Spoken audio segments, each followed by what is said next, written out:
Everyone, welcome to teaching पाठशाला। मैं हूं आपकी एजुकेटर ज्योति। बहुत से ऐसे स्टूडेंट हैं जिनका एक सवाल लगभग हमेशा बना रहता है, क्योंकि आपने टीचिंग पाठशाला पे काफी ऐसी वीडियोस देखी होंगी जिसमें कि मैंने most important topic like 30 topics, 100+ topic, 50+ topics, different different exam से रिलेटेड जो है वीडियो मैंने अपलोड किए हैं और टॉपिक को इनलिस्ट करके आपके सामने रखा है ताकि गलती से भी आप उन टॉपिक्स को मिस ना करें। तो बहुत ऐसे स्टूडेंट हैं जिनका ये सवाल बना रहता है कि मैम, क्या खाली हम इम्पोर्टेंट टॉपिक को पढ़ लें तो एग्जाम क्लियर करना पॉसिबल है या नहीं। तो इस वीडियो में हम इसी के बारे में बात करेंगे ताकि आप मिसलीड ना हो किसी भी इंफॉर्मेशन से और आप गलती से भी अपना समय उस जगह पे वेस्ट ना करें जहां से आपको फ्रूटफुल रिजल्ट नहीं मिलने वाला है। तो चलिए बात करते हैं कि मोस्ट इंपॉर्टेंट टॉपिक का रोल क्या होता है आपके प्रिपरेशन में। तो देखिए, जैसे कि अगर मैं आपको बता दूं कि ये चीज जरूरी है तो आप क्या करोगे, आप उसको प्रायोरिटाइज करोगे।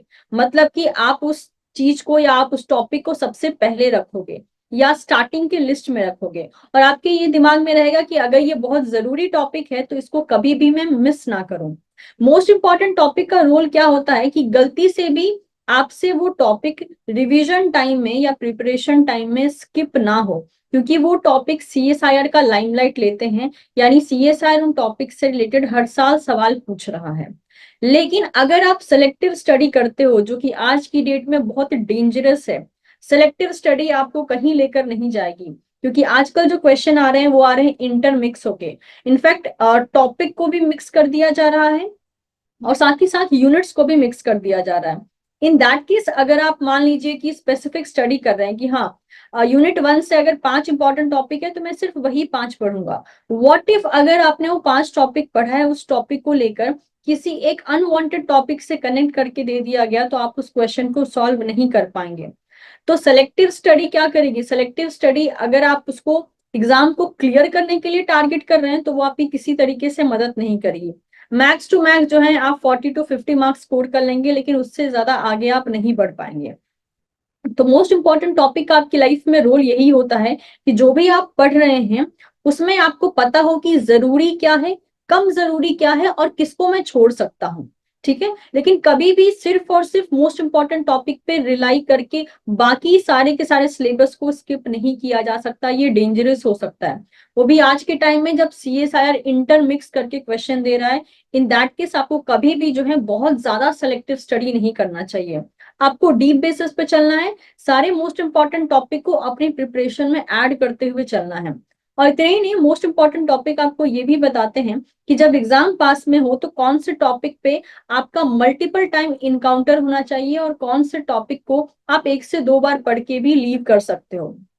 क्योंकि मोस्ट इंपॉर्टेंट टॉपिक को इनलिस्ट करने का मतलब होता है कि उन टॉपिक से हाईएस्ट चांसेस है, मोर देन 90% चांसेस है कि उनसे सवाल एग्जाम में बनेगा ही बनेगा। सो इन दैट केस ये जरूरी हो जाता है कि आपके पास उसकी लिस्ट अवेलेबल हो और आप अपनी प्रिपरेशन में उन टॉपिक को इंक्लूड करना ना भूलें।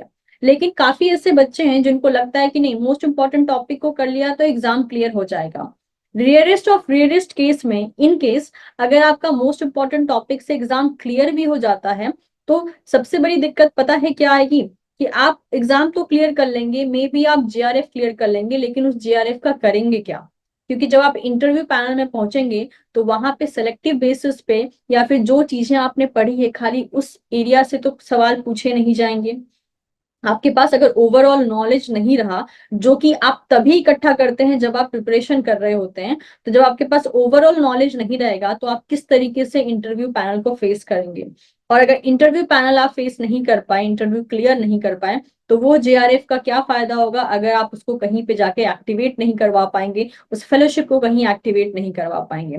तो आप शॉर्ट टर्म बेसिस पे थोड़ा सा, कहते हैं ना, शॉर्टकट चीजें अपनाने के लिए भले आप इंपॉर्टेंट टॉपिक पे फोकस कर सकते हैं, लेकिन लॉन्ग टर्म बेसिस पे ये आपको नुकसान देगा।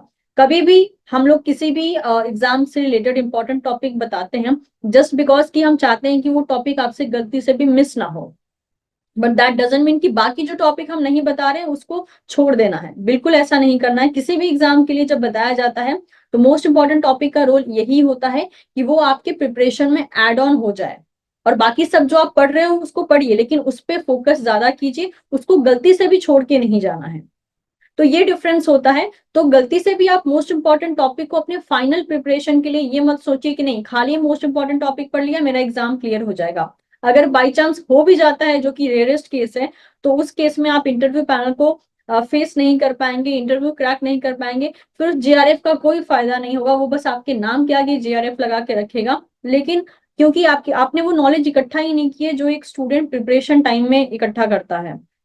इसलिए कहा जाता है कि प्रिपरेशन टाइम में आपको कोई अलग से, मतलब आप उस टाइम ही 60 से 70% रेडी हो जाते हो इंटरव्यू के लिए, क्योंकि उस टाइम पे आप इतना कुछ गेन करते हो। वो गेन करने के लिए आप अलग से वक्त नहीं निकालोगे, वरना केस तो ये हो जाएगा कि हाँ आपने 1 साल लगाया एग्जाम क्लियर करने में या 6 महीने लगाया एग्जाम क्लियर करने में, फिर से 1 साल बैठ के आपने पढ़ा ताकि आप इंटरव्यू क्लियर कर सको। इसका कोई लॉजिक नहीं बनता है। इससे बेटर है कि आप मेहनत करके जो है प्रॉपर ढंग से यूनिट्स को टारगेट कीजिए, including the most important topic, और खुद को इस तरीके से रेडी कीजिए कि हाँ अगर आपके एग्जाम क्लियर हो जाते हैं तो उसके बाद आपको अपने आप से 10 से 20% और तैयारी करने की जरूरत पड़े फॉर द इंटरव्यू पैनल।